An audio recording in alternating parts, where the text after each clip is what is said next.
We are live. Welcome everybody.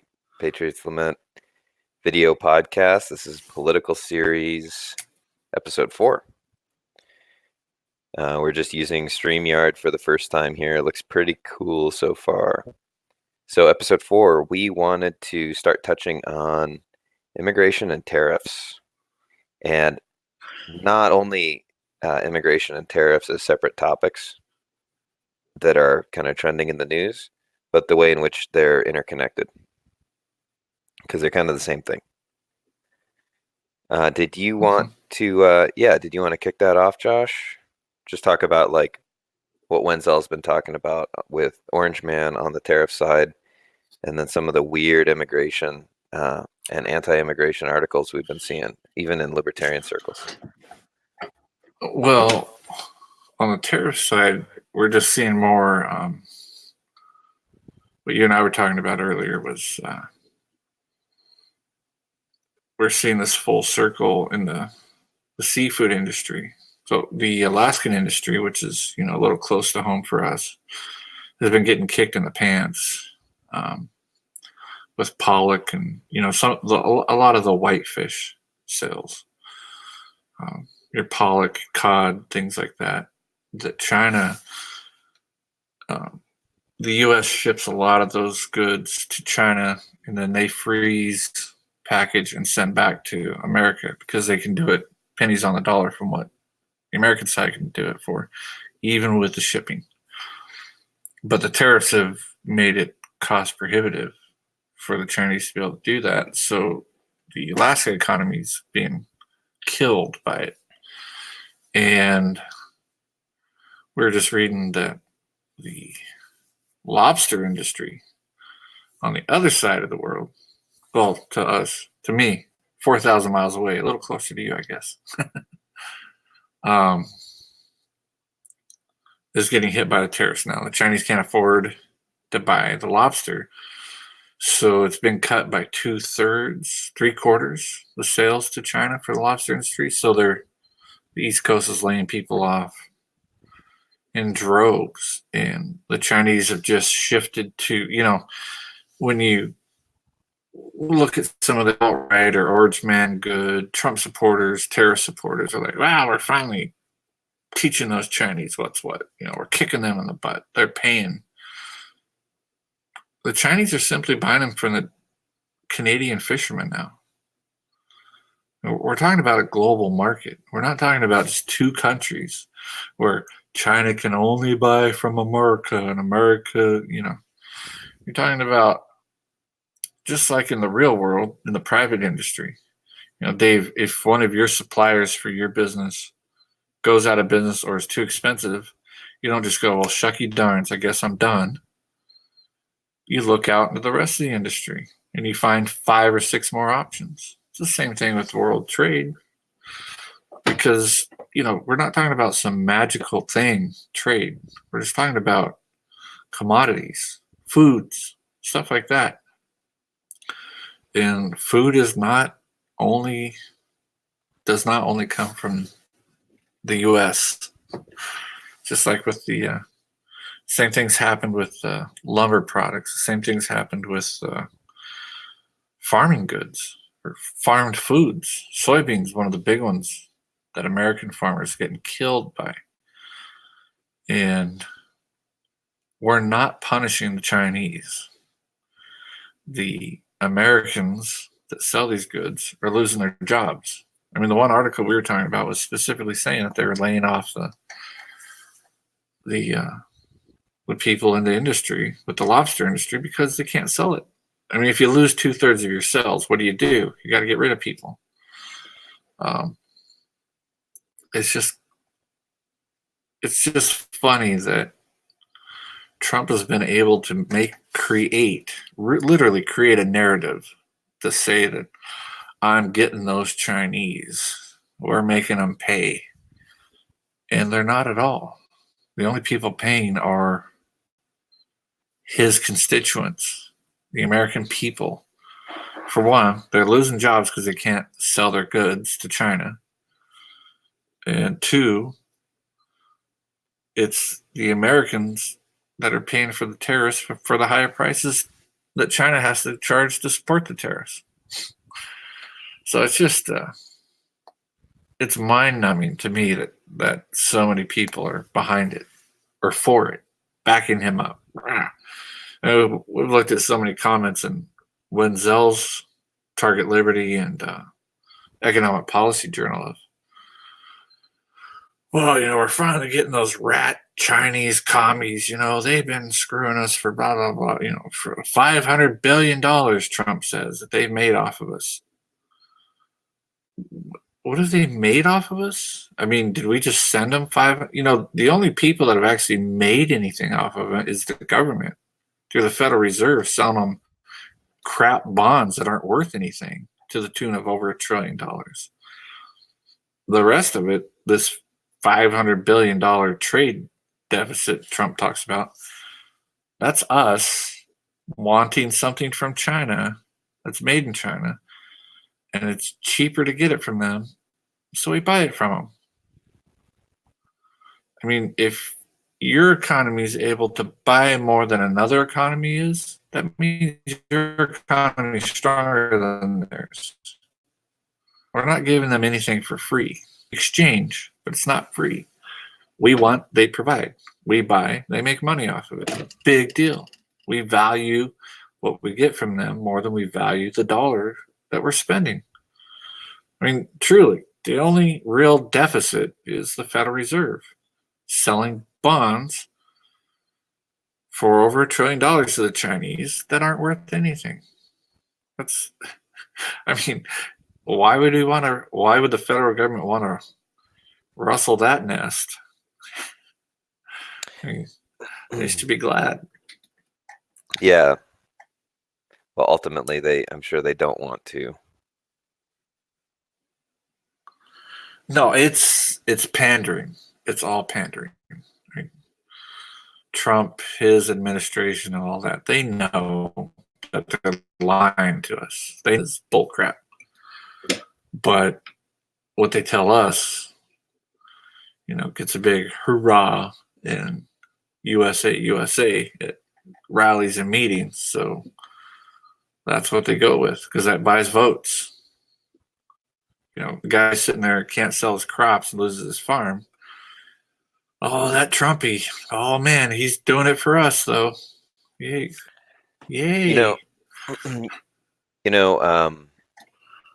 One of the things we were talking about was the narrative thing. You brought that up. I've been talking about that with my buddy Corey. We were talking about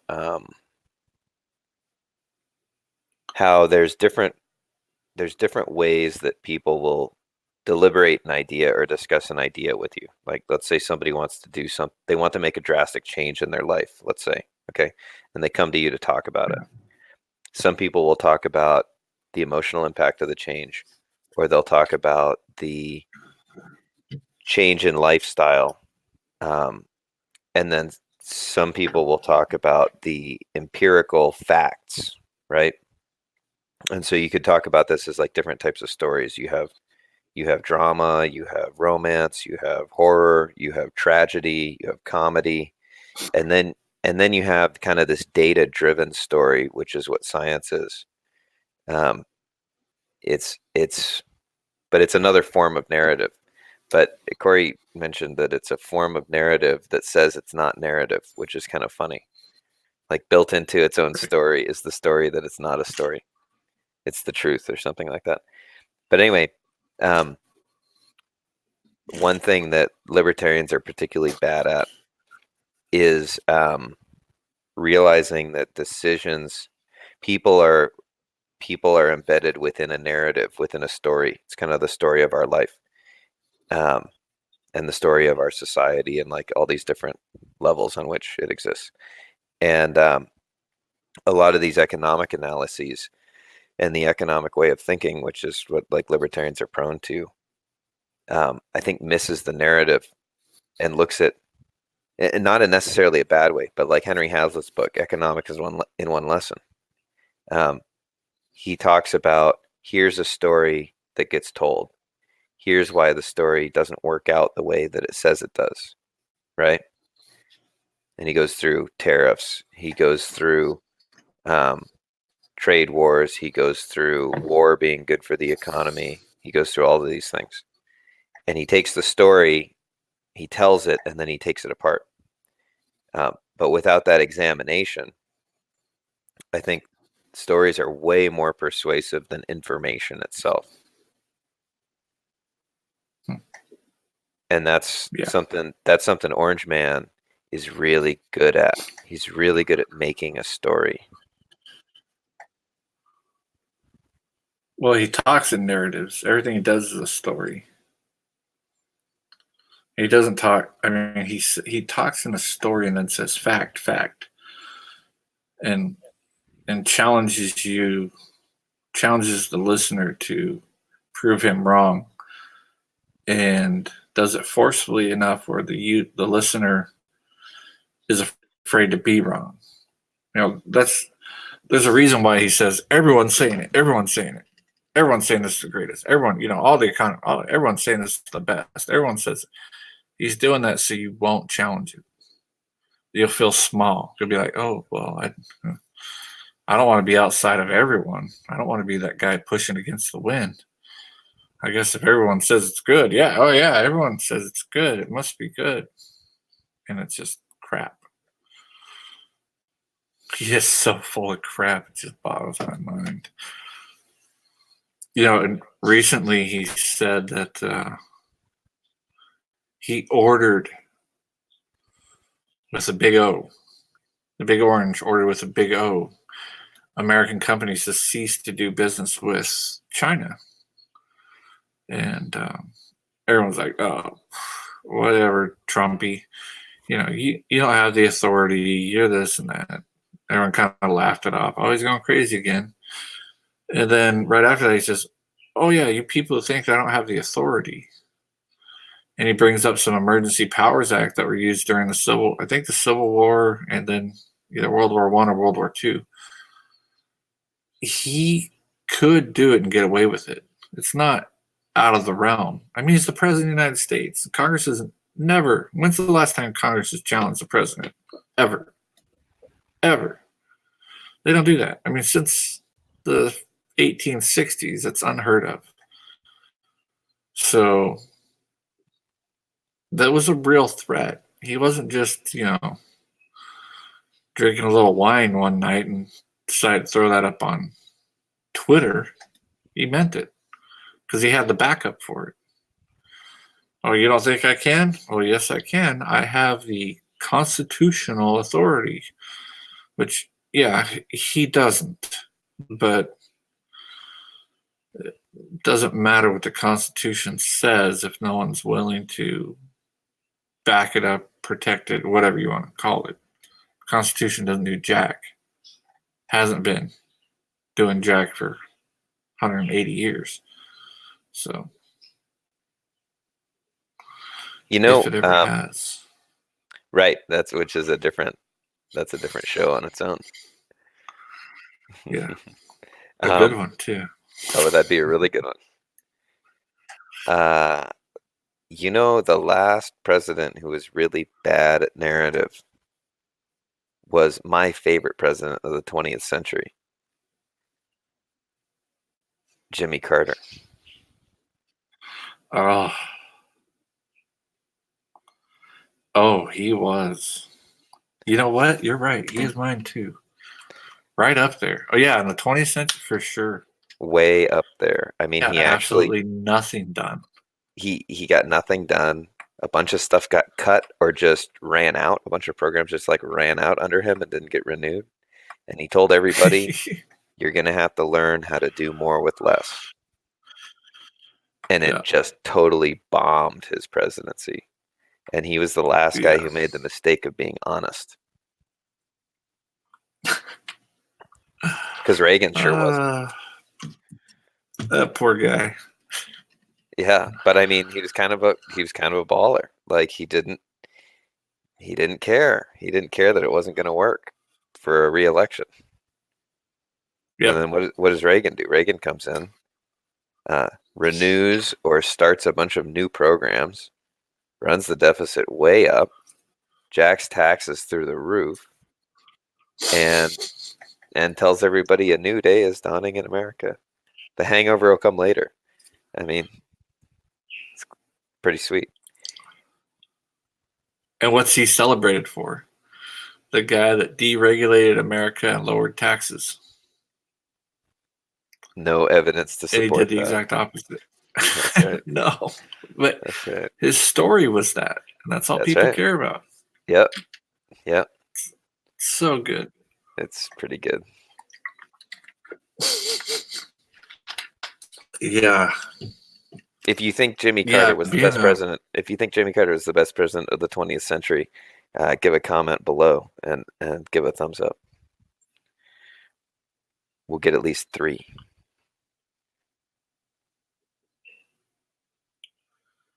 I lost you there for a second.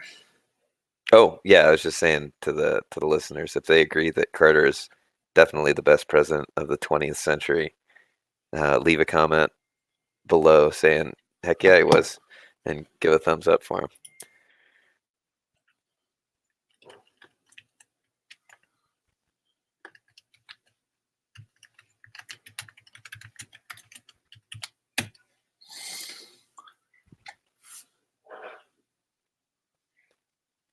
Yeah, so how? Oh, you got audio there?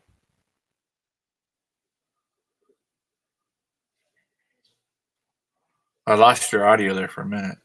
Okay, you got it back now? It sounds like I'm talking to R2D2. No. Oh.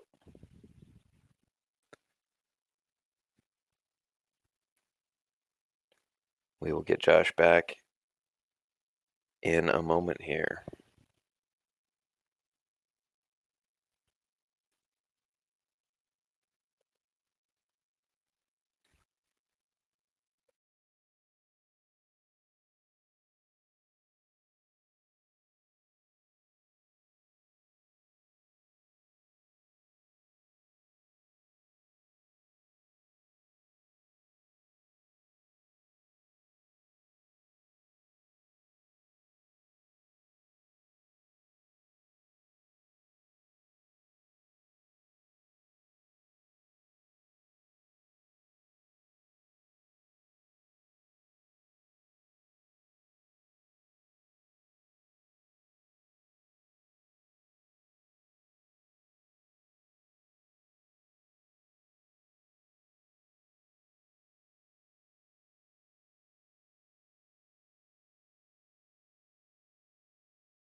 All right, Josh is still trying to reconnect, having some internet issues. In the event that he's not able to, we're working on a couple more guests for kind of an ongoing immigration and tariff series, in particular as we see more and more of these kind of pseudo-libertarian sites jump on board the Orange Man Good bandwagon. So we'll continue to work on this series in that direction. Looks like, hey, we got you back. Almost.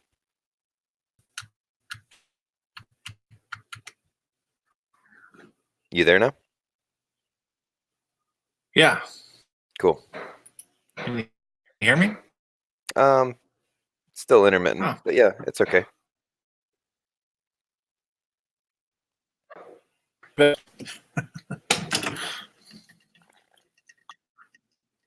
There we go. That might be a little better. It's right on. It's right on the edge of working. right on the edge of suck. Yeah. Well, it's a fine line. So I was just saying that we're going to do a bunch more in this series. Like this is a good thread to kind of follow on the political side of things because it's there. Typically there's a left, a right, and a middle or an independent group, and typically that's been something libertarians have done. But with the situation now, even the group that kind of had independent thinking is factionalizing into left and right.